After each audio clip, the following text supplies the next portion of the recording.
আমি নিকিতা। আজকে চলে এসেছি তোমাদের সামনে আমার ঘর পরিষ্কার করার একটা দিন নিয়ে। জানো তো, আমি সপ্তাহের একটা দিন এরভাবে বেছে নিই, যেই দিনটাকে আমি ঘরটাকে পুরোপুরি ডিপ ক্লিন করবো। আমার ভীষণ ভালো লাগে ঘরটাকে পরিপাটি করে রাখতে। আর আমি একটা জিনিস লক্ষ্য করেছি, একঘেয়ে কোনো বেডশিট একেবারেই ঘরের সাথে ভালো লাগে না।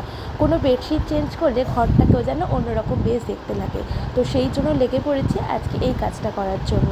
আর আমার ভীষণ ভালো লাগে, আমি অন্যান্য সময় অন্য কারোর সাথে গল্প করে বা সময় না কাটিয়ে আমি ঘর বা নিজের পিছনে সময় কাটাতে ভীষণ ভালোবাসি।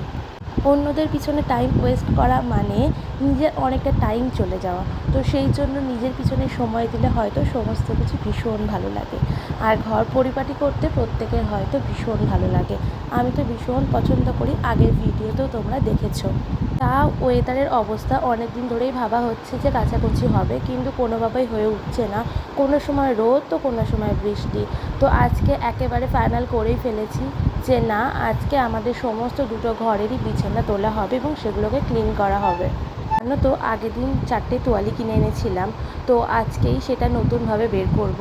তো নতুন কোনো জিনিস ইউজ করতে আমার ভীষণ ভালো লাগে। আমার হাতে যে ডলফিনটা দেখলে, এটা কিন্তু আমার না, আমার হাজব্যান্ডের। সেদিনকে মামনি বের করে দিয়েছিল, তো আমি যত্ন করে রেখে দিয়েছিলাম। হঠাৎ করে ঘর পরিষ্কার করতে গিয়ে আমার হাতে পড়ে, তো ভাবলাম যে রেখে দিয়ে কী হবে, ঘরে সাজিয়ে দিলে জিনিসটা আরও সুন্দর লাগবে। তো সেই জন্য আমি তাকে সাজিয়ে দিয়েছি। আর আমার এই পুতুলগুলো যে কী ভীষণ ভালো লাগে কী বলবো। বাড়িতে তো আমার একটা খাট ভরা শুধু পুতুলই থাকতো। আমি এখন ওদেরকে ভীষণ ভালোবাসি। আর বাড়ি গিয়ে দেখি যখনই নোংরা হয়ে যায় মা সেগুলোকে পরিষ্কার করে রাখে।